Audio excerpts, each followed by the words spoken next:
especialista en enfermedades infecciosas y parasitarias de pequeños animales y además tiene un magíster en zoonosis y es un reconocido especialista en la enfermedad que hoy nos ocupa, que es toxoplasmosis. Me animo a decir, y esto corre por mi cuenta, Pablo, y créeme que no suelo decir pavadas, es para mí una de las personas que mejor transmite y más sabe de la enfermedad en la República Argentina vinculado al ámbito veterinario.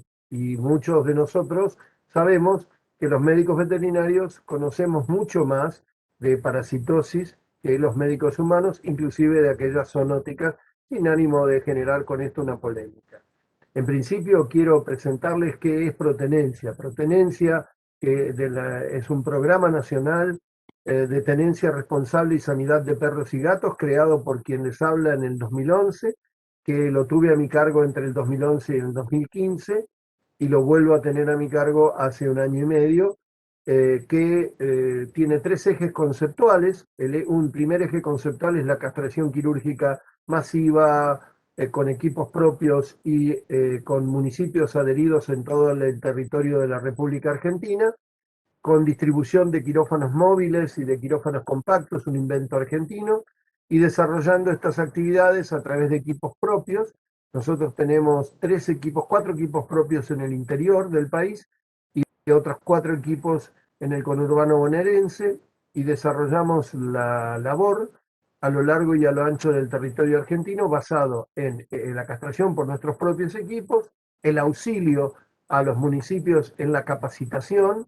Hemos editado, aquí se los muestro, hemos editado un libro sobre manual para la realización de castraciones quirúrgicas, un videolibro, y desarrollamos acciones de capacitación y educativas en las escuelas, en las fuerzas vivas y también a través de los medios de comunicación. Nosotros tenemos 26 cortos publicitarios relacionados con la difusión de esta temática y luego también abordamos los centros de salud animal, de los cuales tenemos funcionando en La Quiaca, en el extremo norte de la Argentina, y en Villa 31, que es un barrio de emergencia dentro de la propia ciudad de Buenos Aires. Uno de nuestros programas de trabajo que hemos inaugurado en el 2020, nos impulsó la pandemia y después nos entusiasmamos por el éxito que han tenido, es este ciclo de conferencias que se está transformando afortunadamente en un clásico, donde tratamos de brindar conocimientos con los mejores hacia los médicos veterinarios y estudiantes de veterinaria, e inclusive algunas de las conferencias o charlas son mucho más masivas en cuanto a su temática. Esta es la tercera charla de este ciclo 2021, la primera relacionada con enfermedades. Las anteriores fueron, inauguró el doctor Ricardo Ferrari sobre bienestar animal, si era una posición de moda o verdaderamente un cambio de paradigma en la ciencia. La segunda fueron a cargo de Marcos Díaz Videla, psicólogo y un especialista en antrozonosis, desarrollando la influencia del COVID en el vínculo humano-animal, y abordamos nuestra primera charla ya sobre patologías a través de esta charla de toxoplasmosis, que es una enfermedad que es muy interesante porque no hace mucho, y te lo comento, Pablo, para que lo sepas, yo tengo de vecino a un tambo de cabras, y tengo bastante relación con los criadores de cabras, no porque me dediqué a ellos, sino porque se hizo una especie de núcleo. Y han perdido en el invierno anterior prácticamente todas las pariciones por el recambio de gatos. ¿Esto qué significa? En estos tambos había siempre una gata vieja de 18 años que los descartes de leche que se ponían al principio del ordeño lo tomaba. Se murieron los gatos viejos y entonces trajeron gatitos chiquitos. No voy a decir qué pasó o qué tiene que ver, lo vas a decir vos a lo largo de tu conferencia, pero fue la demostración inequívoca de qué es el gato en esta enfermedad y qué no es el gato adulto en esta enfermedad. Así que bienvenido, Pablo. Sabés que me une mucho afecto a vos, vinculado a tu tío, que hace años trabajamos en conjunto, más de 30, más de 30. pero verdaderamente él debe sentirse muy orgulloso y yo también me siento orgulloso a través de él y a través de la profesión que compartimos por tu conocimiento y la forma en que lo transmitís. Gracias a todos los asistentes de varios países que nos están escuchando, de Uruguay, sobre todo de Perú y de México. Gracias por seguirnos en este ciclo. Cualquier información que ustedes quieran por tenencia la pueden obtener a través de nuestras páginas y a través de nuestras redes. Y como bien les dijo Diego Graíz, el coordinador de estas conferencias, las preguntas se las hacen por el chat y las vemos al fin de la charla. Nos encontramos entonces luego a la hora de las preguntas. Adelante, Pablo, un orgullo y un honor tenerte aquí como disertante. Gracias por estar con nosotros. Bueno, muchísimas gracias, doctor Romero. Muchas gracias a todo el equipo de Protenencia por la invitación. La verdad que es un gusto compartir con todos los colegas y con toda la gente interesada sobre este tema tan importante, tan habitual que hemos escuchado de la toxoplasmosis. Así que bueno, la idea es abordar desde un poco desde la clínica, desde los datos que tenemos bajo la evidencia científica que tienen que ver con la epidemiología de la enfermedad a las medidas prácticas y algunas cosas que tienen que ver también con el diagnóstico en la clínica de pequeños animales, en particular de los felinos, que es un mundo que realmente dentro de las parasitosis tiene mucha complejidad, ya que este es un parásito que afecta a todos los homeotermos, es decir, a todos los de sangre caliente. Entonces eso genera también muchos desafíos, tanto en la prevención como en el diagnóstico de esta patología. Así que bueno, voy a compartir pantalla y comenzamos con nuestra charla, ¿sí?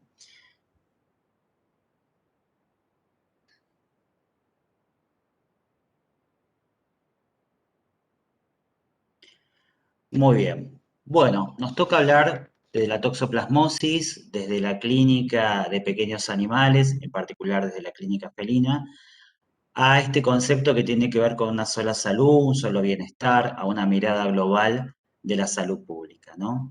Entonces, vamos a definir la toxoplasmosis en 5 frases, ¿no? Como entramos en este tema, entonces para no aburrirnos, para no llenarnos la cabeza con muchos nombres que nos pueden llegar a agotar, vamos a definir la toxoplasmosis en 5 frases. El agente causal de la toxoplasmosis es un parásito unicelular dentro del grupo de los protozoarios, que es Toxoplasma gondii. Es decir, no hay otras especies de toxoplasma, solamente está Toxoplasma gondii. Toxoplasma gondii es una apicomplexa, al igual que los coccidios intestinales, al igual que la neospora, al igual que el hepatozón, un montón de parásitos que conocemos los veterinarios. Tiene la particularidad de que, aunque sea una sola especie, hoy sabemos que existen 3 linajes genéticos, y en cada linaje distintas cepas y variantes. Hay linajes más patógenos y linajes menos patógenos y virulentos, ¿no? Cuando hablo patógeno es patógeno y virulento, ¿no? Sabemos hoy por hoy que el linaje 1 es el más virulento y patógeno, mientras que el linaje 3 es el menos patógeno y virulento. Sabemos, sí, que la circulación en América del Sur es principalmente del linaje 2 y el linaje 3 y todas las variantes que tienen esos linajes. Según la Organización Mundial de la Salud, la zoonosis parasitaria más prevalente a nivel mundial es la toxoplasmosis, ¿sí?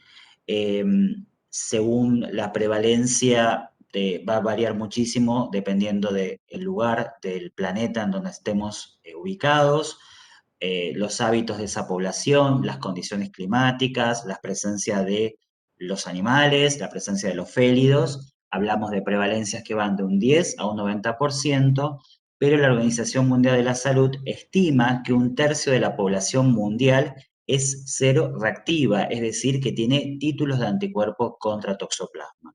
Y como ustedes bien saben, el Toxoplasma gondii es un patógeno que no tiene cura parasitológica, ¿sí? No lo podemos erradicar de ningún animal ni de ningún ser humano, es decir, va a quedar para toda la vida. Nosotros lo que hacemos cuando instauramos un tratamiento es una cura clínica, pero nunca una cura parasitológica.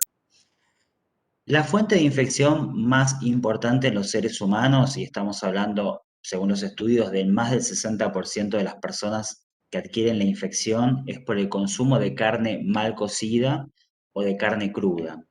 Esto, la carne mal cocida puede ser como esa hamburguesa que no está suficientemente cocida, o podría ser carne no cocida, como el caso de los embutidos y los chacinados. La fuente más frecuente, como les dije, es la carne mal cocida o cruda. Principalmente las carnes que están más involucradas como fuente de infección son la carne de porcino y la carne de pequeños rumiantes, como el doctor recién comentaba recién, los caprinos son muy susceptibles a la toxoplasmosis y bueno, una de las manifestaciones clínicas más frecuentes es el aborto.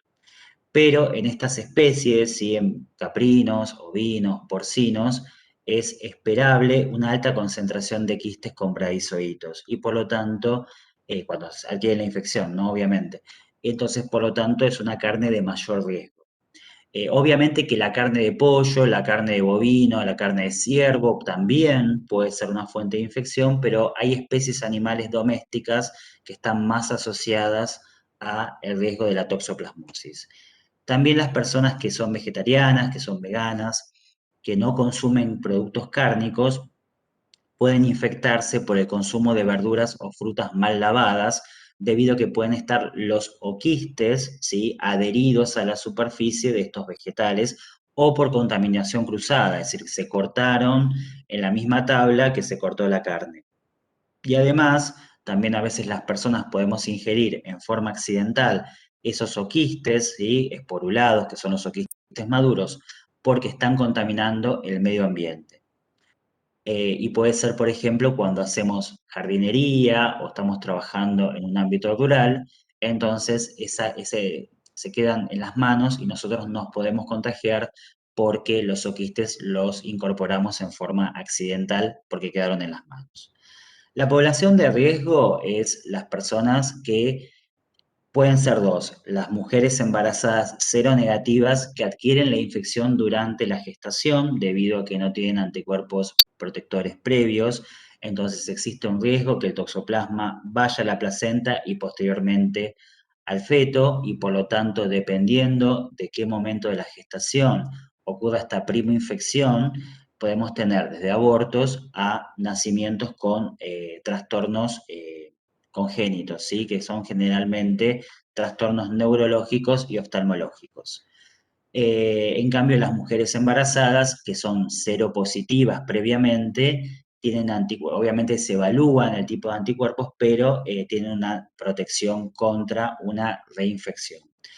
Por otro lado, las personas inmunosuprimidas, y cuando hablo inmunosuprimidas, hablo de personas que están bajo tratamientos crónicos con productos biológicos o corticoterapia o pacientes trasplantados, es decir, con un severo grado de inmunosupresión, también son población de riesgo porque si adquirieron la infección, posteriormente pueden tener una reactivación del toxoplasma gondii. Y en cuanto a la prevalencia en gatos, sí, ahí lo cité, hay un trabajo de Dubey. Davi es como el padre de la toxoplasmosis, es decir, la persona que más ha escrito de toxoplasmosis en el mundo, sacó un review de toxoplasmosis en gatos el año pasado, y las prevalencias también varían muchísimo, ¿no? Es decir, hay prevalencias en países que hablábamos del 90%, es decir, el 90% de los gatos son cero prevalentes, es decir, por prevalencia serológica, y hay otras regiones en que la prevalencia es mucho más baja. Pero en promedio, por también otros trabajos de LAPIM y Almor, se considera que el promedio de prevalencia es entre un 30 y un 40%, es decir, no todos los gatos tienen toxoplasma.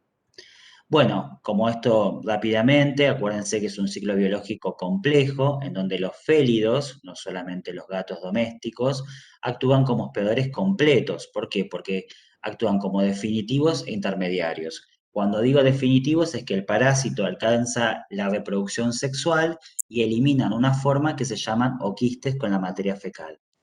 Y después lo que sería la fase extraintestinal es la que se da en todos los mamíferos, en los seres humanos y en las aves, que es toda la fase donde hay formación de taquizoitos o de bradizoitos, ¿sí?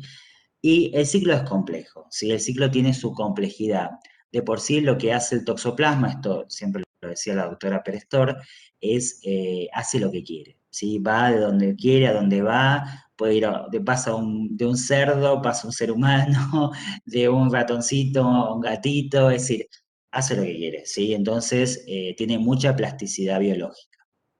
Por otro lado, como les comentaba recién, no solamente los gatos domésticos son los hospedadores definitivos, los que pueden eliminar los oquistes al medio ambiente, sino como hubo una revisión de Elmore hace ya 10 años, más de 10 años, él lo que vio fue una revisión en donde vio distintas especies de félidos, desde los yaguaretés, las panteras, los leones, los pumas, los gatos montés, que también se detectó la presencia de oquistes en la materia fecal. Es decir, en todos los félidos se produce la reproducción sexual y potencialmente la eliminación de los oquistes al medio ambiente, ¿sí? ¿Cuándo ocurre esa eliminación de oquistes? En el gato naive. Es decir, cuando hablo de gato naive, es el gato que toma por primera vez contacto con el Toxoplasma gondii. Generalmente son los gatos jóvenes. Hablamos del gato destetado, ¿sí? El gato que se desteta y en los primeros meses de ese destete toma contacto por primera vez con el toxoplasma, ya sea por hábitos de cacería o por consumo de carne, cruda o mal cocida o de otras formas que ahora vamos a hablar, y ahí hace el ciclo intestinal. Pero no siempre son los gatos jóvenes, porque si un gato de 6 años, un gato de 10 años toma por primera vez contacto con el toxoplasma, también va a ser un ciclo enteroepitelial. Lo que se sabe es que en los gatos adultos no es esperable que la eliminación de oquistes dure mucho tiempo, ¿sí? Porque hay una inmunidad local mediada por inmunoglobulina A que bloquea, ¿sí?, la replicación del coccidio en el intestino. Pero un gato de 7 años que toma por primera vez contacto con el toxoplasma, ¿puede eliminar oquistes? Sí. ¿Menos tiempo? Sí, pero puede eliminarlo, ¿sí? Es el gato naive, el gato que toma por primera vez contacto con el Toxoplasma gondii. Por un lado, entonces, el gato toma contacto después de un periodo prepatente, que es desde que ingresa la forma infectante hasta que elimina esos oquistes con la materia fecal, que dependiendo de la forma que ingiere, puede ser más corto, más largo, pero en promedio serían 15 días, el gato empieza a eliminar los oquistes. Estos oquistes se eliminan en forma intermitente, quiere decir que días sí, días no, pero es un periodo que va, según la bibliografía, de 7 a 21 días. Es intermitente la eliminación, es decir, días sí, días no, pero es un periodo de 7 a 21 días. Hay gatos que son 7 días, hay gatos que serán más de 7 y será hasta 21. Lo interesante es que se ha visto de felinos, y en esto les digo en este trabajo de TAVI del 2020, donde se vio en gatos que había eliminación de millones de oquistes en una sola deposición, ¿sí? Por estimación de cantidad de oquistes por gramo, se vio que un gato en una deposición podía eliminar millones de oquistes. Y lo más interesante, esto es un trabajo de Lapin del 2006, en donde en forma experimental, inoculó a los gatos naive para ver si había síntomas clínicos asociados. Porque la gran pregunta es, yo cuando tengo un gato que elimina oquistes al medio ambiente, ¿voy a tener un cuadro gastroentérico? Si nosotros nos ponemos a pensar en otros coccidios intestinales, como el grupo de los cistoisospora, ¿sí? Por ejemplo, los felinos que tienen cistoisospora rivolta, cistoisospora felis, que generan cuadros diarreicos, es esperable, ¿sí?, ciertas manifestaciones clínicas. Hay algunos, como siempre, en todas las enfermedades infecciosas y parasitarias hay portadores asintomáticos. Bueno, lo que vio Lapin con el tema de toxoplasma es que el 80% de los gatos que estaban eliminando oquistes no manifestaban síntomas clínicos. Entonces, la mayoría de los gatos que eliminan oquistes al medio ambiente son asintomáticos. Por otro lado, hay algo que es importante remarcar, un 20% tuvieron un cuadro gastroentérico muy leve, que se autolimitó, ni siquiera fue notorio, no es que tuvieron, ¿sí?, diarreas sanguinolentas, no, no, no, un cuadro muy leve autolimitado. Pero como concepto importante que nos tenemos que llevar hoy, la mayoría de los felinos que eliminan oquistes con la materia fecal no van a tener síntomas clínicos asociados. ¿Cómo se contagian los gatos? ¿Sí? Si yo les dije, bueno, para nosotros era la hamburguesa de carne de cerdo o otra hamburguesa mal cocida o las verduras mal lavadas, ¿sí? Hábitos de jardinería. Bueno, los gatos tienen distintas formas de transmisión. La más importante son los hábitos de cacería. Es decir, el gato que toma contacto con el toxoplasma eh, por primera vez a través de ratoncitos, de pajaritos o de otra presa, ¿sí? Entonces, los hábitos de cacería están asociados a esa infección, son la causa más frecuente en felinos. Por lo tanto, hay un mayor riesgo en aquellos felinos de hábitos outdoor, es decir, esos gatos que salen afuera.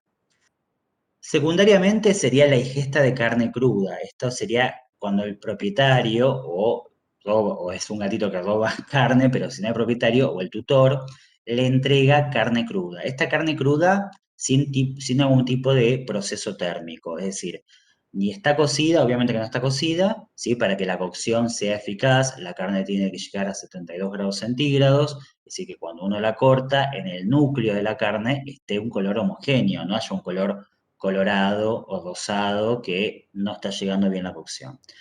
Y en cuanto al frío, sí, sí, hay tratamientos térmicos con el frío, tiene que ser menos 21 grados centígrados durante 5 días, pero tiene que ser un freezer que llegue a menos 21 grados centígrados durante 5 días. Entonces, otra fuente de infección son las carnes crudas no tratadas. Otra fuente de infección es cuando los gatos toman contacto con cucarachas u otros artrópodos como las moscas y estos actúan como vectores mecánicos. Los vectores mecánicos, cuando digo vectores mecánicos, son artrópodos en cuyas patitas quedaron pegados los oquistes. ¿Se entiende? No es que la cucaracha tiene toxoplasma, sino que la cucaracha presenta en sus patitas los oquistes de toxoplasma porque estuvo en un basural o solamente Dios sabe dónde estuvo. Entonces, el gato toma contacto con la cucaracha, se la come o se come una mosca y de esa manera ingiere en forma accidental los oquistes. Y mucho menos frecuente, y esto lo dice también Davi en el 2020, aunque yo también he tenido un caso de toxoplasmosis congénita en un paciente, tenemos la transmisión vertical. Generalmente la gata que tiene toxoplasmosis, si la gata es una gata inmunocompetente y no tiene una reactivación, no va a pasar nada. La única forma que pasa el toxoplasma es que justo la gata tenga su prima infección durante la gestación o tenga una reactivación de la toxoplasmosis por una inmunosupresión. Generalmente se producen abortos o nacimientos de gatitos muertos o gatitos que viven los primeros días pero mueren enseguida, generalmente por necrosis hepática y neumonía, y se sabe que algunos gatos sobreviven a la transmisión congénita y pueden quedar con alguna secuela neurológica o sin secuelas. Pero esto es muy, pero muy poco frecuente, ¿sí? Generalmente, si la gata llega a tener la infección activa durante la gestación, generalmente hay aborto, ¿sí? O nacimiento de gatitos muertos.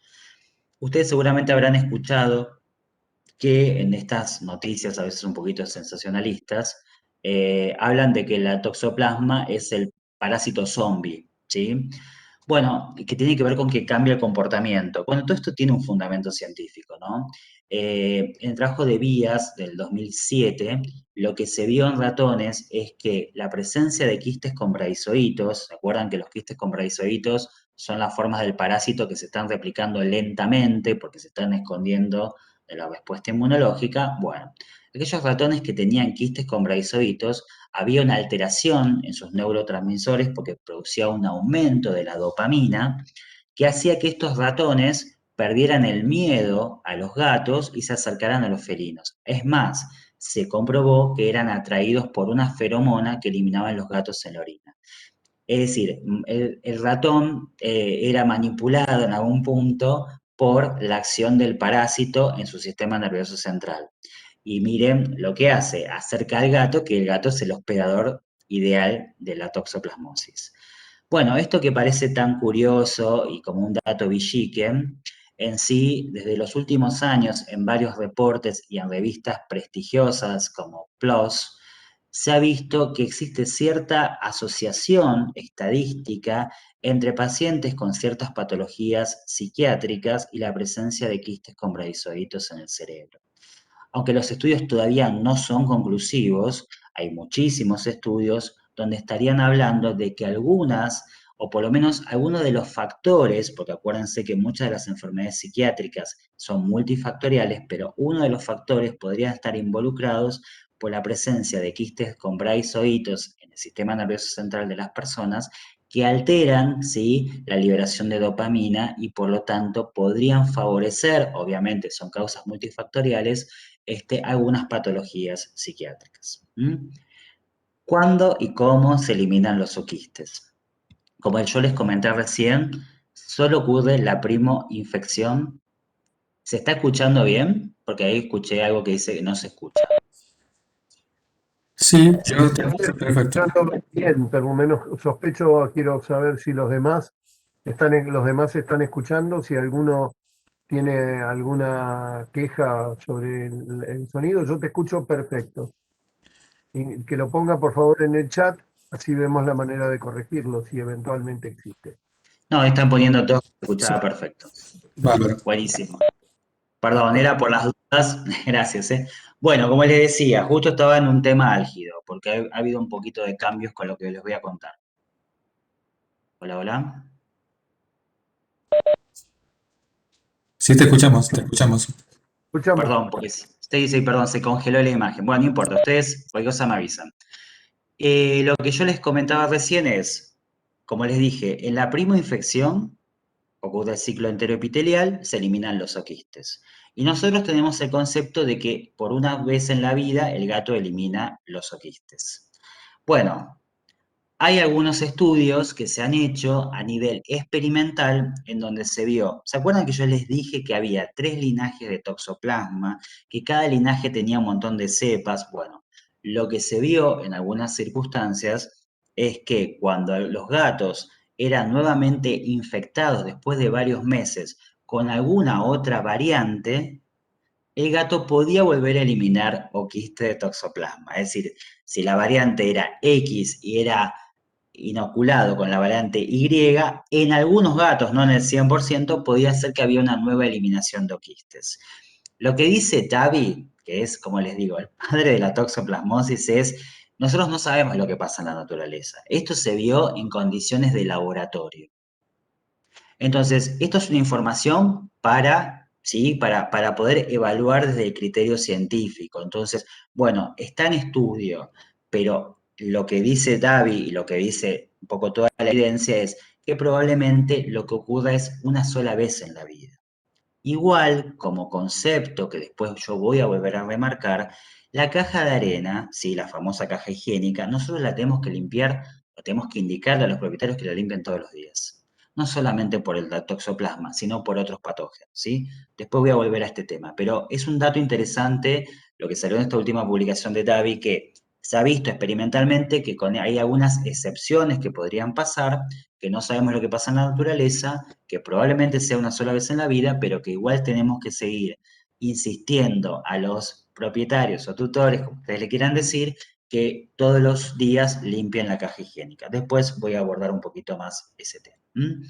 Entonces, como dije recién, la primoinfección ocurre a los primeros meses de vida post-destete, pero no es excluyente. Un gato de 8 años también puede ser que se infecte por primera vez de toxoplasma. El oquiste sale con la materia fecal. Para ser infectante necesita de 1 a 5 días. Entonces, el tiempo mínimo que yo necesito para limpiar la caja de arena es un día, es decir, cada 24 horas. En condiciones naturales probablemente sea 48, 72 horas, 96 horas, porque esto fue un día en condiciones de laboratorio. Sin embargo, como medida de mitigación o como medida que nosotros tenemos que indicar, es cada 24 horas. Bueno, son muy resistentes, se sabe que pueden estar en la materia orgánica, así, en condiciones favorables, hasta 1 año y medio viables en el ambiente, ¿sí? Y se diseminan por todos lados, pueden ir al agua, se diseminan por todos lados los oquistes de toxoplasma. Y una cosa que es muy interesante, los gatos con Bisbilef, que tienen una reactivación clínica de la toxoplasmosis. Cuando yo hablo de reactivación clínica es que baja la inmunidad de ese gato, entonces el toxoplasma se reactiva. Entonces hay manifestaciones clínicas, pero inclusive, aunque el gato esté inmunosuprimido y tenga una reactivación clínica de la toxoplasmosis, no vuelve a eliminar oquistes. Y esto no lo digo yo, sino toda la evidencia científica que está ahí marcada. Y lo importante, que es un tema que ha generado siempre mucho cuestionamiento, mucha angustia y mucho miedo, es el contacto estrecho con los gatos. Es decir, ¿es verdad que el contacto estrecho con los felinos es una fuente de infección? Bueno, nosotros sabemos hoy por hoy que, primero que todo, los oquistes necesitan mínimo 24 horas. Sabemos que los gatos tienen hábitos de higiene. Por lo tanto, los gatos continuamente se están removiendo potencialmente cualquier forma parasitaria que pueda estar en su pelaje. Por otro lado, ustedes me van a decir, bueno, doctor, pero si un gato que está enfermo no se baña, porque puede pasar, pues se siente mal, bueno, se sabe también que los oquistes no esporulan en el pelo, ¿sí? ¿Se acuerdan que también hubo toda una controversia con el pelaje de los gatos y los perros y el COVID? Bueno, salió la American Society de Medicina Veterinaria de Estados Unidos, donde hablaba de que el pelo, al ser tan poroso, no favorece la replicación viral. Un poco pasa lo mismo con el toxoplasma, ¿sí? El toxoplasma no puede esporular en el pelaje. Entonces, es importante, y esto tenemos que transmitirlo, que el contacto estrecho con los gatos, es decir, el contacto de estar con ellos, compartir tiempo con ellos, no es una fuente de infección, y no lo digo yo, está toda la evidencia científica que siempre remarca esto, ¿sí? Muy bien. ¿Hay algunos tratamientos farmacológicos que puedan reactivar una toxoplasmosis? Bueno, en el 2006 se hablaba de que la ciclosporina a dosis inmunosupresoras para algunos tratamientos de algunas enfermedades como atopía felina o enfermedad inflamatoria intestinal podían generar que, si el gato era toxoplasma positivo, el uso de la ciclosporina volvía a hacer que el toxo se despertara y aparecieran los síntomas clínicos. Esto generó el trabajo de Michael Lapin, otro que es un gran referente en lo que es enfermedades infecciosas y felinos y caninos, en donde en este trabajo se hicieron 3 grupos, ¿sí? Un grupo de gatos que eran negativos a la toxoplasmosis y fue grupo control. Gatos que empezaron el tratamiento con ciclosporina, eran negativos y fueron infectados durante el tratamiento con ciclosporina. Y un tercer grupo eran gatos que ya tenían toxoplasmosis, ya la habían adquirido y empezaron un tratamiento con ciclosporina, ¿sí? Es decir, gatos control, gatos que durante el tratamiento adquirieron la infección, gatos que ya tenían la infección y empezaron el tratamiento. Bueno, ¿cuáles fueron las conclusiones? Es que el uso de la ciclosporina, esperen que quiero, ahí está. El uso de la ciclosporina a dosis inmunosupresoras produce cuadros severos en aquellos gatos que se adquieren la infección durante el tratamiento. Es decir, esos gatos que no tenían anticuerpos previamente y tomaron contacto con el toxoplasma bajo el tratamiento con ciclosporina tuvieron cuadros severos y fatales. Por lo tanto, es un factor de riesgo en aquellos gatos seronegativos que adquieran la infección durante el tratamiento con ciclosporina. Los gatitos que recibieron dosis inmunosupresoras de ciclosporina y ya tenían toxo, no volvieron a eliminar oquistes.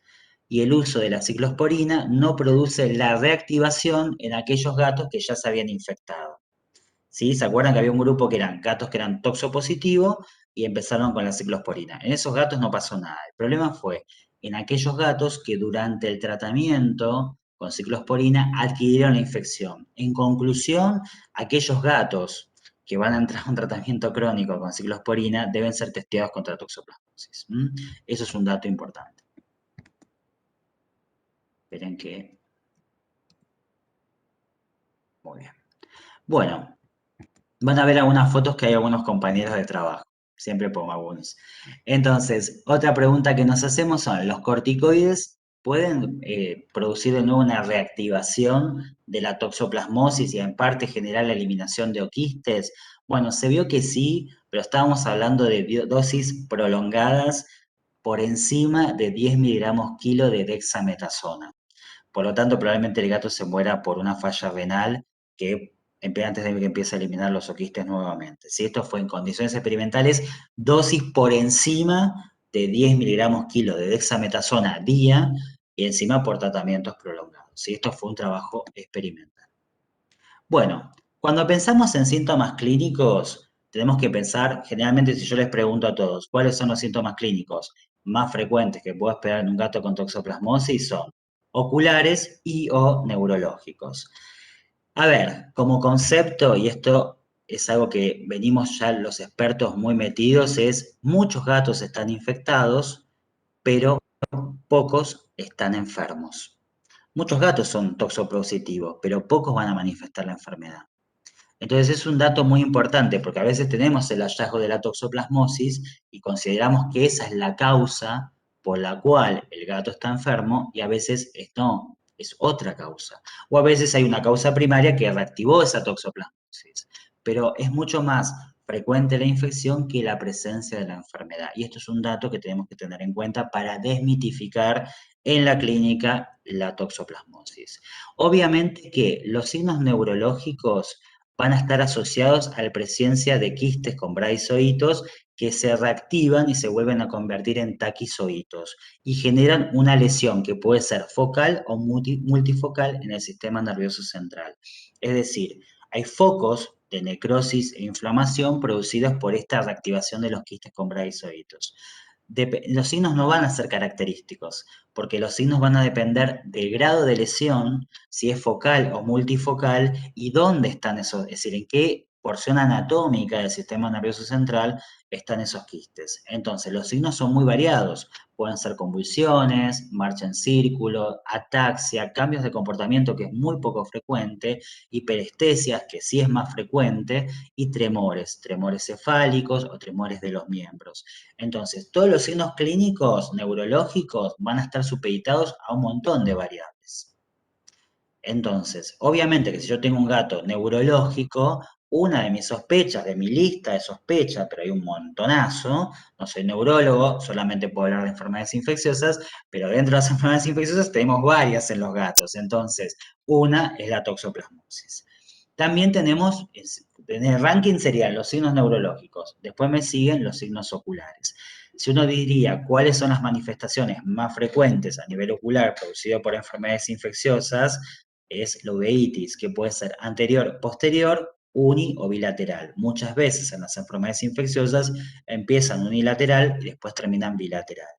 Puede haber una corioretinitis, como están viendo en la imagen, cambios de color en el iris y en algunos casos está reportado desprendimiento de retina. Lo que sí me ha pasado en la experiencia, gatos que tuvieron uveitis tratados en forma empírica, sin buscar la causa de base, que después quedaron con un glaucoma.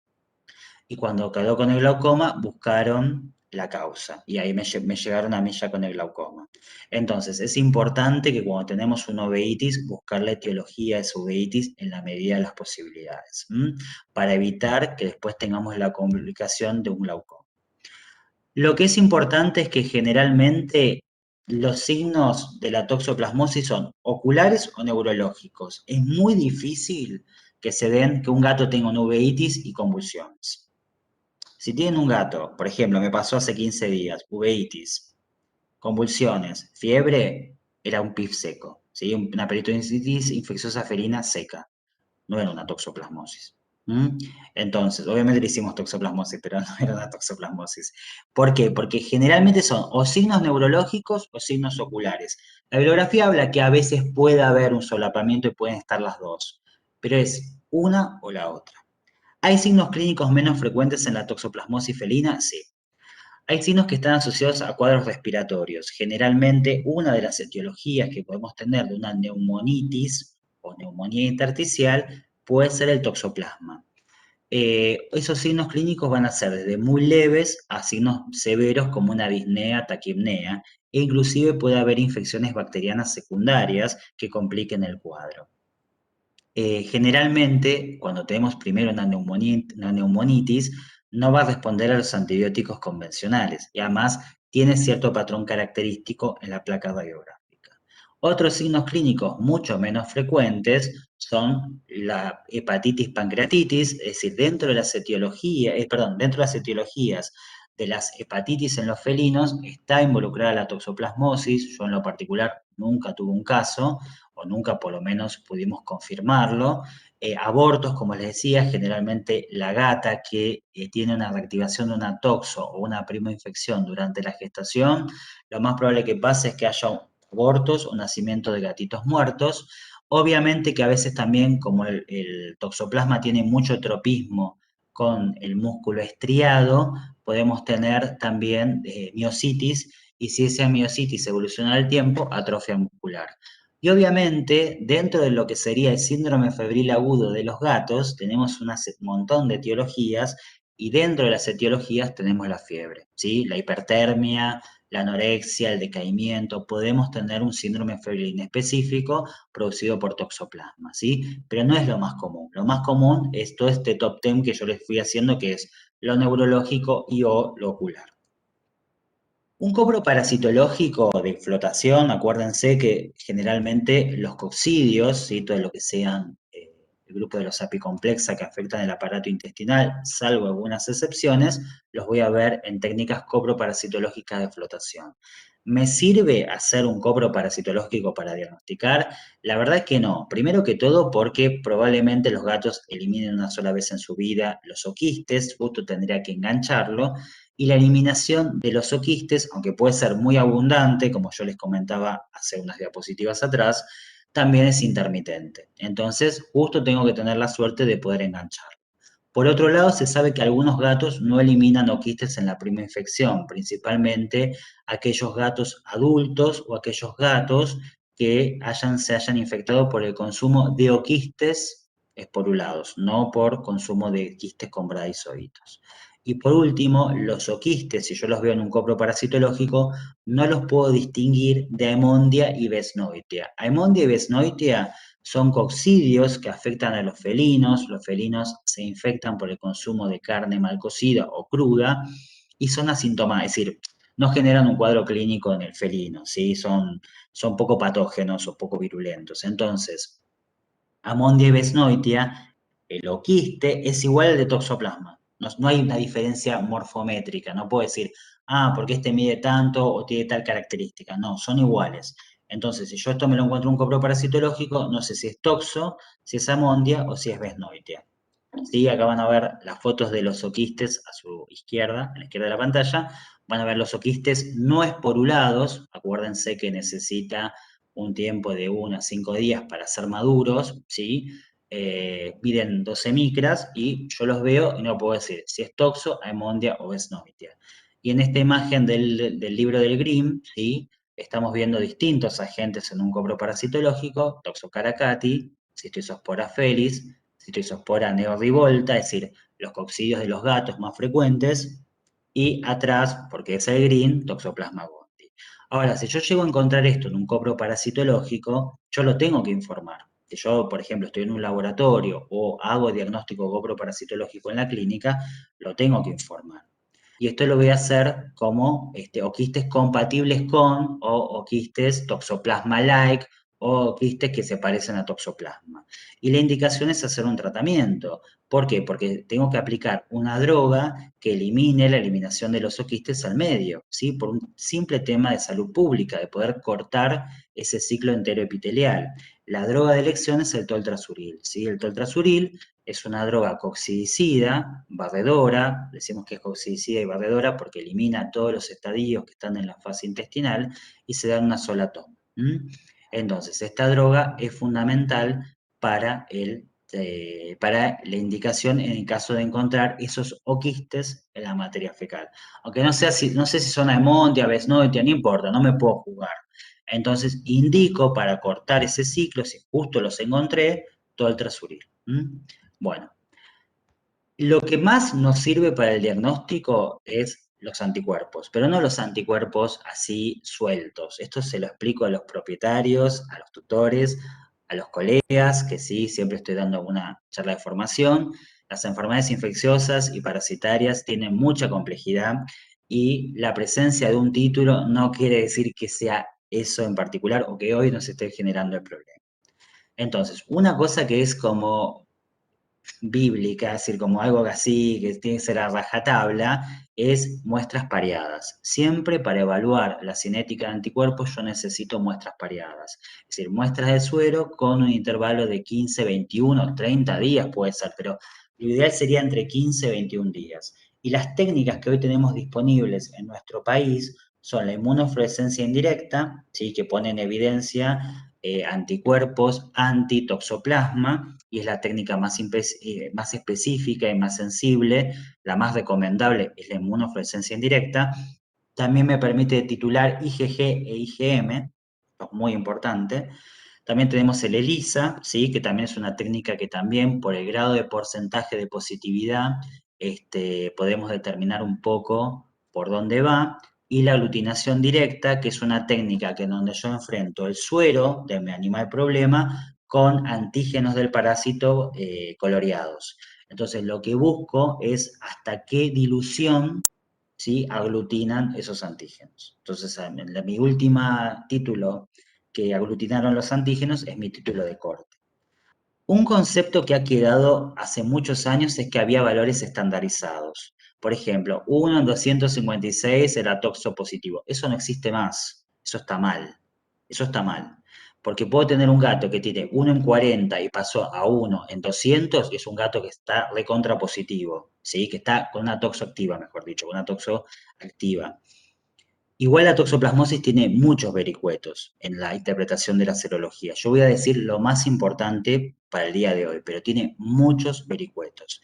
Entonces, para evitar fallas en el diagnóstico y la interpretación, necesitamos muestras pareadas, técnicas fiables y siempre, en la medida de las posibilidades, titular IgG e IgM, porque las dos me dan datos distintos. La IgG es de memoria, la IgM vuelve a aparecer en la fase activa de la enfermedad, ¿sí? En las reactivaciones de la toxoplasmosis. ¿Qué conceptos me tengo que tener en cuenta? Tengo que tener en cuenta sobre lo que es la dinámica de anticuerpos. La inmunoglobulina M aparece por primera vez en la prima infección a las 3-6 semanas de esa prima infección, ¿sí? Entonces, la primera vez que el gato toma contacto con el toxoplasma, ya a las 3-6 semanas ya tenemos ese pico de IgM. Muy bien. La IgM, este es un dato, pero para subrayar.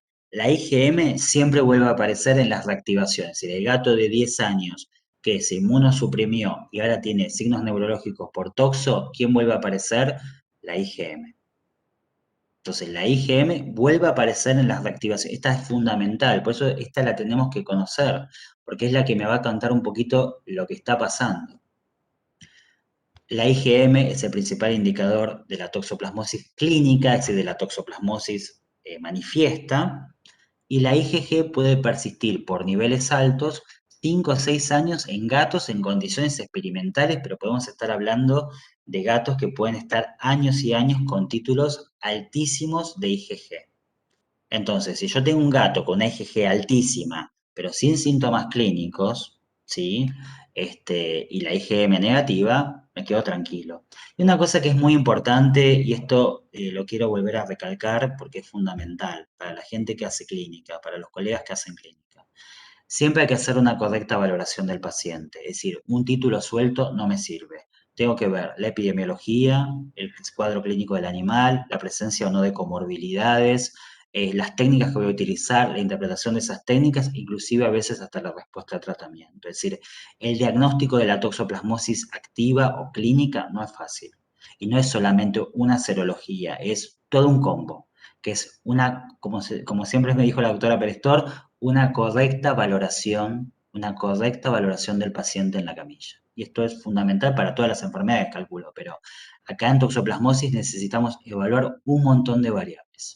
Entonces, la IgG la puedo tener altísima durante años, ¿sí? Durante años, pero yo voy a interpretar cómo está la IgM, cómo está ese gato, qué síntomas tiene, si no tiene, descartar otras patologías, ¿sí? Hay que tener en cuenta muchos factores. Y sigo con este concepto. Sabemos que hay gatos, ¿sí?, que pueden tener títulos altísimos de IgG, 1 en 10.000, es altísimo ese valor, durante mínimo 5 o 6 años. Si hay gatos que tienen títulos altísimos de IgG, no me voy a asustar. son clínicamente sanos, no hay manifestación de la enfermedad. Y hay gatos, inclusive, que la IgM es negativa, gatos que clínicamente están bien, pero hacen 0 conversión de la IgG. Es decir, tengo un título 1 en 1024, a los 15 días un título en 2140. Es decir, me hizo una 0 conversión ese gato.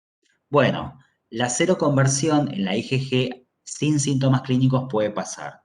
Y eso no quiere decir que el gato tenga una toxoactiva, es decir, que es un gato que está continuamente expuesto a la fuente de infección.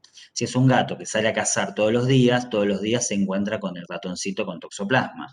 Entonces, cada vez que entra el toxoplasma, levanta IgG para protegerlo, pero no está enfermo. ¿Sí? Entonces, como les digo, hay mucho, y me quedan algunas cosas, hay muchos vericuetos en la interpretación serológica de esta enfermedad. ¿Hay otros métodos diagnósticos? Sí, obviamente histopatología, ¿sí? Generalmente cuando se hace histopatología en un animal que se murió, lo que vamos a hacer, o en una muestra de un tejido en particular, se hace inmunohistoquímica, no es una técnica de rutina, diagnóstico experimental para mantener cepas de toxoplasma en laboratorio se hace con ratones, y la PCR es el diagnóstico molecular, es decir, amplificamos un fragmento de un determinado gen específico del toxoplasma gondii. ¿Cuándo usamos PCR? En casos contados con los dedos de la mano. En casos contados con los dedos de la mano. Generalmente para un lavaje broncoalveolar o para un líquido cefalorraquídeo. Pero en sangre es muy difícil encontrar el toxoplasma y además la sola presencia del toxoplasma no indica enfermedad, indica infección. Entonces, cuando vayan a pedir una PCR hay que hacerlo con muchísimo criterio. El tratamiento específico es la clindamicina. Es decir, hay otras drogas, el sulfatimetropin también está reportado en la bibliografía, pero la droga con mayor efectividad es la clindamicina. Acuérdense, no hay cura parasitológica, lo que hacemos es revertir los signos clínicos. Sin embargo, esos signos clínicos se van a ver revertidos en menor o mayor grado también a partir de las lesiones que haya dejado ese toxoplasma. Es interesante esto, es en menor o mayor grado ese toxoplasma también me puede dejar secuelas. Ojo con eso, a veces no es la cura del 100% clínica. El antibiótico es el clindamicina, se da cada 12 horas, 10-15 miligramos kilo, y un ciclo de 30 días, es decir, durante 30 días mínimo y a veces necesita un poquito más de tiempo. Eso según la evaluación de cada paciente. Otra cosa que es importante, la clindamicina genera gastroenteritis en algunos pacientes, náuseas, vómitos, inclusive diarreas. Entonces, en esos casos tratamos de utilizar la dosis menor, ¿sí? La dosis menor, generalmente 12 miligramos kilo, cada 12 horas. Y recordemos que no hay cura parasitológica, ¿sí? Hay cura, solamente tratamos de resolver los síntomas clínicos. En las personas, bueno, como dijimos, la población de riesgo son los pacientes inmunosuprimidos, que son los verdaderos pacientes inmunosuprimidos, pacientes que son trasplantados, que están con tratamientos crónicos con corticoides, pacientes que están con biológicos por enfermedades inmunológicas, es decir, pacientes que están con un compromiso severo de su inmunidad y las mujeres embarazadas seronegativas que adquieren la infección durante la gestación. Esos son los más graves, la población de riesgo. Permiso. La principal vía de contagio, como dijimos, será la carne mal cocida y en menor grado las verduras y las frutas o el contacto con los oquistes. ¿Qué pasa? La mayoría de las personas cuando adquieren la prima infección del toxoplasma es asintomática. En algunos pacientes, no es necesario que estés inmunosuprimido, se genera un síndrome mononucleosiforme. ¿Qué quiere decir? Adquiere el contacto con el toxoplasma, ¿sí? Entonces la persona hace un síndrome febril con compromiso de los ganglios linfáticos, ¿sí? Como si fuera una mononucleosis. Es decir, dentro de los cuadros clínicos compatibles con mononucleosis está la toxoplasmosis dentro de los diagnósticos diferenciales en el humano. Pero es un cuadro benigno. Ahora, en pacientes que tienen un severo compromiso inmunológico, bueno, las embarazadas seronegativas ya lo comentamos, y en los pacientes humanos puede haber toxoplasmosis cerebral, ¿sí? Donde hay reactivación de los focos en el sistema nervioso central y por lo tanto va a haber encefalitis y otros cuadros clínicos neurológicos o la corioretinitis a nivel ocular. Muy bien. Entonces, ¿cuáles son las medidas de prevención de la toxoplasmosis? En los gatos, la verdad de la milanesa es limpiar la caja de arena todos los días. Eh, a mí los tutores me odian porque yo sí indico que todos los días hay que sacar las piedritas, hay que limpiarla bien la caja de arena. La mejor forma de desinfectar la caja de arena es con agua bien caliente. Es decir, obviamente usamos un desinfectante, pero ningún desinfectante es 100% efectivo. Lo que mata realmente los oquistes es el agua bien caliente. Casi hirviendo, ¿no? Pero no importa, agua bien caliente es la mejor forma, obviamente asociado a desinfectantes. Esto es muy importante, ¿sí? La correcta limpieza de la caja de arena. Y no solamente por el toxoplasma, sino también por bacterias. Hay numerosos estudios en donde gatos asintomáticos eliminan Campylobacter, Salmonella, Listeria, ¿sí? Que pueden estar en las heces. Entonces es muy importante la limpieza de la caja de arena todos los días. Obviamente que esta tarea no sea hecha por un inmunosuprimido, una embarazada. Hace poco tuve una consulta por una mujer embarazada que tenía el gato positivo con toxoplasma. Bueno, fue una consulta larga y obviamente, por favor, le dije al marido, no la mandes a ella igual. Más allá que el gato ya tenía serología, no estaba eliminando quistes, pero bueno, obviamente no la voy a mandar a ella a limpiar justo la caja de arena cuando ella es seronegativo. Suministrar alimento balanceado o dietas seguras, ¿sí? Dietas que realmente tengan un proceso térmico y esto a veces es muy difícil y muy inviable evitar las actividades de cacería, es decir, los gatos outdoor que salen a cazar. En cuanto a las personas, como digo, siempre hay una fotito de algunos compañeros de trabajo, consumir la carne bien cocida, principalmente la carne que está más involucrada es la carne de cerdo, de pequeños rumiantes, pero cualquier carne de cualquier mamífero, cualquier ave, potencialmente es de riesgo. El gran problema es ¿cómo se llama? Es la carne que no sufre ningún tipo de tratamiento, ¿no? Lavar las verduras y las frutas correctamente, más que lavarlas con un detergente, no, lo más importante es una correcta remoción mecánica, ¿sí? Evitar que limpiar bien es una buena remoción mecánica con el agua bien fuerte para lavar bien las verduras. Usar guantes para jardinería o para actividades rurales y el control de las plagas en las casas por el tema de las cucarachas, por lo que les comentaba yo recién. Bueno, si hay un grupo que sigo muchísimo, es el grupo de expertos del ABCD, que es el equipo de expertos en medicina felina en cuanto a infectología de gatos europeo, en donde nos dicen algunas conclusiones. Esas tres conclusiones son: los pacientes HIV, y en sí hoy por hoy pacientes HIV que están controlados y están indetectables, no son población de riesgo. Lo mismo que los pacientes diabéticos controlados, es decir, tienen cierto compromiso de la inmunidad, pero casi un sistema inmune igual que un paciente inmunocompetente. Los verdaderos inmunosuprimidos son los que yo les comentaba. Por otro lado, los gatos con Bisbilef no vuelven a eliminar los oquistes. Y por otro lado, los veterinarios no estamos más expuestos a esta enfermedad que otra gente. No es que somos una población de riesgo, porque todo va a depender de nuestros hábitos y de nuestro estado inmunitario. Bueno, ¿qué me tengo que llevar a casa? Que esto es muy importante. La toxoplasmosis es frecuente la infección, pero no la presentación de cuadros clínicos, por lo menos en felinos. En la toxoplasmosis clínica, los signos más frecuentes son signos neurológicos u oculares, muy raro que se combinen los dos. Probablemente la eliminación de los oquistes ocurra una sola vez en la vida y el tratamiento de elección para la toxoplasmosis es el antibiótico clindamicina, que no genera cura parasitológica, sino una cura clínica. Bueno, muchísimas gracias nuevamente a todo el equipo de Protenencia, especialmente al doctor Romero. Ahí está mi mail, está mi Instagram, así que bueno, ahora en breves pasaremos a las preguntas. Muchísimas gracias. Diego, vos tenés las preguntas a través de lo que significa el chat. Sí, sí, sí. Muchas gracias, doctor. Bueno, felicitaciones en el chat de los asistentes.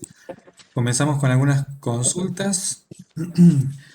Bueno, Carlos cuenta un poco su experiencia con caprinos, reafirmando los conceptos del doctor Romero.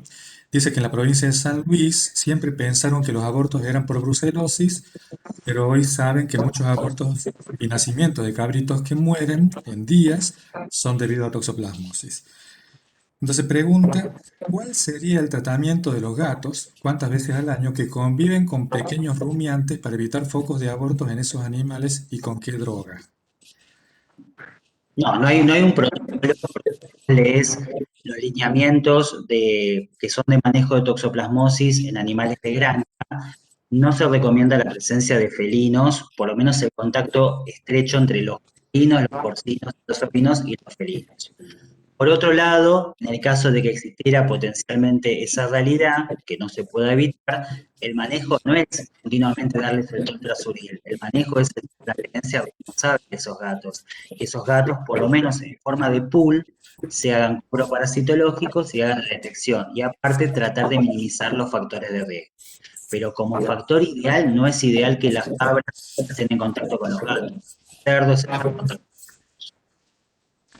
Ahí ya te escucho un poco entrecortado, pero bueno, la idea se entendió. Perdón, Bien, perdón. ¿Se escucha bien ahora? ahora sí, ahora sí. Perfecto. Bien. Bueno, acá preguntan sobre si se puede hacer el diagnóstico a través de la materia fecal. Bueno, ya lo comentaste. Buenísimo. Eh, Después preguntan también si el uso de ciclosporina produce el mismo efecto en humanos en cuanto a la adquisición de la enfermedad durante un tratamiento con esa droga. Bueno, también comentaste. Y Igual en la parte de humanos no lo sé porque no soy médico. Sí, mostré los trabajos que pasan en felinos. En ujú, felinos sí se sabe que el problema es el gato cero negativo, es decir, el gato que nunca tuvo contacto, y es un tratamiento de orina, y en ese momento, si adquiere la infección, puede tener un cuadro severo. ¿Se me escucha bien? sí, sí, ahora sí. Bien. Em, Preguntan si recomienda el tratamiento preventivo con toltrazuril en gatos inmunosuprimidos con BIF o VILEF. No, porque acabo de decir que justamente, no lo digo yo, lo dice el ABCD y lo dice el gran grupo de expertos, no hay riesgo de eliminación nueva de oquistes en esos gatos, así que en eso no habría ningún problema.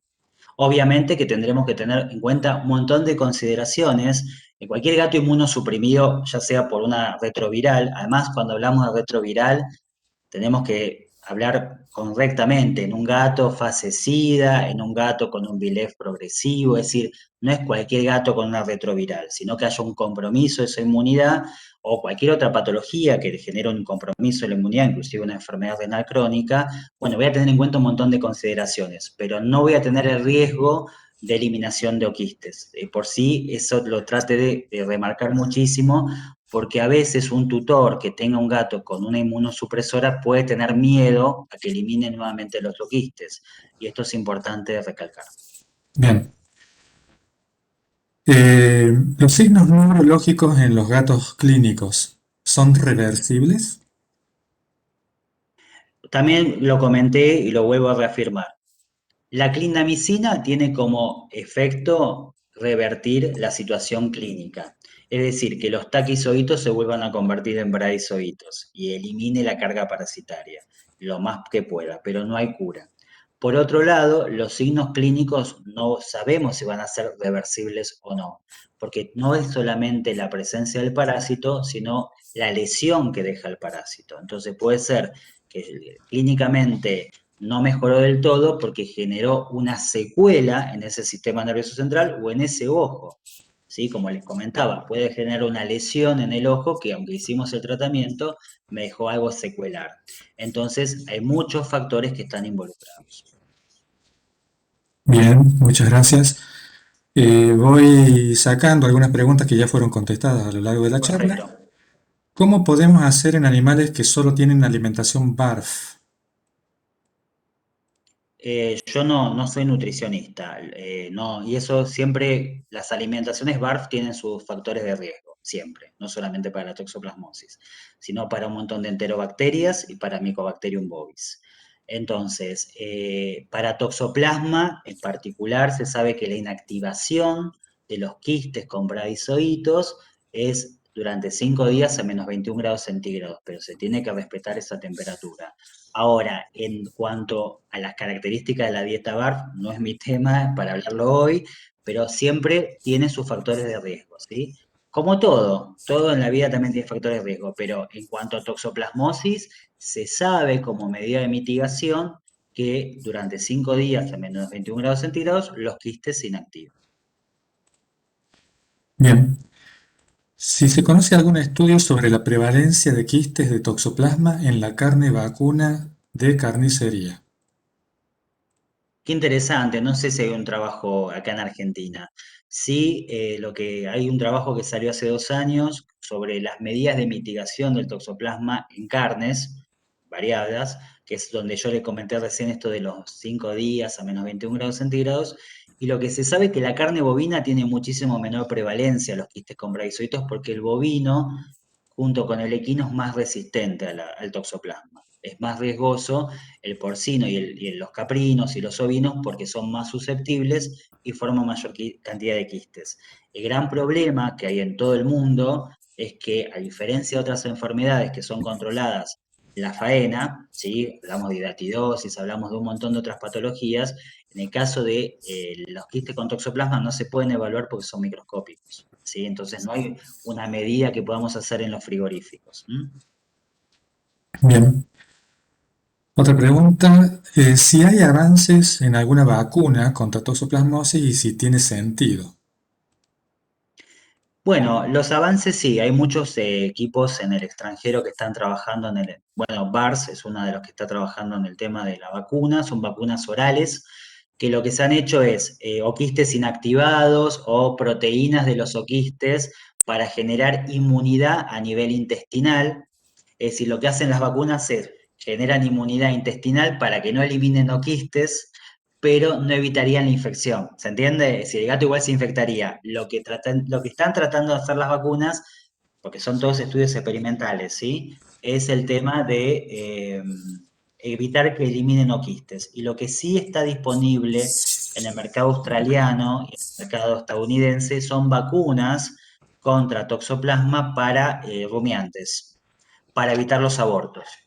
No evitan la infección, pero generarían una respuesta inmunológica que mitiga o disminuye los abortos. Gracias. Otra pregunta, ¿dónde esencialmente genera la latencia los quistes? Perdón, ¿me la haces de nuevo la pregunta? No ¿Dónde entendí. esencialmente genera la latencia? El toxoplasma es un parásito que tiene tropismo por todas las células nucleadas. Así que puede estar en cualquier tejido, pero tiene mayor tropismo en sistema nervioso central, músculo estriado, placenta. Serían los 3 que más le gustan. Ahora lo puedes encontrar donde vos quieras porque tiene tropismo por todas las células nucleadas. Bien, muchas gracias. Bueno, y esta pregunta puede ser para ambos, para el doctor Borras, para el doctor Romero. Eh, con estas prevalencias de cero positividad para toxoplasma, tanto en humanos como en animales, ¿cuál es el plan de prevención y control desde el Ministerio de Salud, por un lado? Y si existe alguna campaña de concientización de la población al respecto, incluidos médicos en medicina humana, porque es terrible la desinformación. Doctor Romero tiene desactivado el micrófono. Disculpen, no me di cuenta. En principio, las precauciones que se toman desde el Ministerio de Salud y que desde Protenencia son las mismas recomendaciones que ha dado Pablo en una de sus diapositivas. Es decir, evitar que los inmunosuprimidos y las embarazadas manejen el tema, no generar pánico. Esto es fundamental porque pareciera ser, y yo he sido testigo a lo largo de mi vida profesional, de gente que se ha desprendido del gato porque la mujer se embarazó. Y el gato tenía 6 años, 10 años con ellos y se lo dieron a alguien porque un gato no podría convivir con una embarazada. Entonces me parece que el objetivo, por lo menos del Ministerio de la Salud, es crear conciencia, que hay etapas de la vida donde un gatito puede ser riesgoso, que el lavado de las bandejas, y como dice Jimena Mangas, que es una de nuestras asesoras en conducta del gato, las 2 bandejas si tenés un gato, las 3 bandejas si tenés 2 gatos, las lavás muy bien todos los días, que no cambie un inmunosuprimido o la embarazada, y sobre todo no dar carne cruda a los animales. Yo, discúlpenme, yo así ahora voy a hablar como clínico, no soy partidario de la dieta BARF, porque los riesgos que la dieta BARF tiene, alguien puede aducir, los perros siempre comieron carne cruda, no es verdad.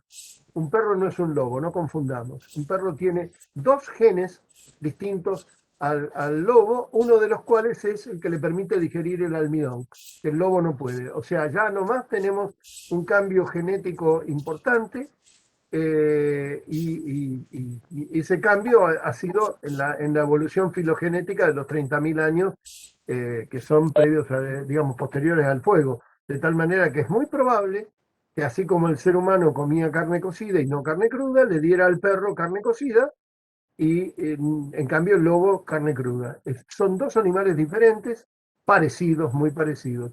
Esa es la precaución que tenemos desde Protenencia y también desde la coordinación de zoonosis, a cargo de la doctora Casas. Es el mismo tipo de mensaje, un mensaje preventivo y de no crear pánico, sobre todo. Sobre todo no crear, ya hay bastante pánico con la desinformación que existe. No sé, Pablo, si vos querés agregar algo. No, no, perfecto, totalmente de acuerdo. Y además el aporte de que es importante generar conciencia y sensibilizar en el tema. Y además en el consultorio nosotros los veterinarios tenemos esa responsabilidad, ¿no? Hacemos salud pública también en la consulta y tenemos que hablar mucho con la gente y compartir todo esto. Y por otro lado, ningún país tiene un programa nacional contra la toxoplasmosis porque es inviable erradicarla. Es decir, eso es imposible, sino generar conciencia en los ámbitos donde nos toca estar. Bien, muchísimas gracias. Hasta ahí llegamos con las preguntas. Permitime, Diego, Sí, que le agradezca enormemente a Pablo la claridad de su exposición. Yo creo que, sinceramente, si estuviéramos en un ámbito de conjunto, recibirías un cerrado aplauso. He escuchado muchas disertaciones, pero a esta altura de mi vida, después de 45 años de profesión, valoro mucho el poder de síntesis y el poder y las ganas de transmitir conceptos claros. Y en tu última diapositiva quedó muy claro que vos querés que la gente se lleve 5 o 6 ideas fuerzas y no una noción de tu gran conocimiento, sapiencia. Y eso lo valoro muchísimo, habla de tu generosidad intelectual que hoy has compartido con nosotros. Para mí fue un gusto haberte invitado, no será la última vez y te agradezco enormemente el haber estado. Sé que los asistentes que han permanecido incólumes a lo largo de toda la charla están demostrando justamente esto. Gracias, Pablo, de corazón, en serio, me sentí muy feliz de tenerte en este ciclo. Y Diego les va a anunciar la siguiente charla, que va a estar a cargo de Ariel Zapata, que es el director provincial de Sinotecnia de la provincia de Buenos Aires, el jefe de instructores de la Escuela de Adiestramiento de la Facultad de Ciencias Veterinarias de la UBA, y es adiestrador y consultor de la residencia presidencial. La residencia tiene 4 perros, perdón, que yo atiendo clínicamente, y desde el punto de vista de adiestramiento y aprendizaje maneja Ariel Zapata, que es un adiestrador fundador de la Escuela de Adiestramiento Canino que tiene la Facultad de Ciencias Veterinarias. Me parece que va a ser sumamente interesante, aprendiendo a convivir, crecimiento, educación, adiestramiento y cómo tener una comunicación efectiva con nuestro perro sano. Los perros en la enfermedad emocional, mental de los perros las tratamos los médicos veterinarios, pero un auxiliar importante es un adiestrador formado.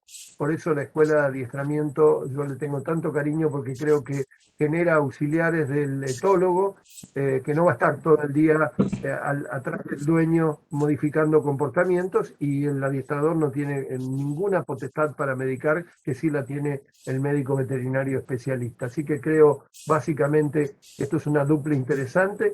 Lo vamos a aprovechar el próximo viernes a las 19 horas. Excepcionalmente, la charla se da un día viernes. Normalmente nuestros ciclos son jueves a las 19 horas, hora argentina. Los espero a todos. Gracias por haber estado con nosotros. Gracias, Diego, por tu eficiente y eficaz labor en la coordinación y en hacer que esto sea posible. Lo mismo a la plataforma Telesalud del Ministerio de Salud de la Nación. Hemos recibido recién, y se los transmito, la felicitación del subsecretario de Gestión de la Salud, el doctor Alejandro Colia, e institutos, que tuvo la posibilidad de ver a través de mi teléfono cómo se dirimía esta charla y se siente muy feliz al respecto y nos manda un saludo.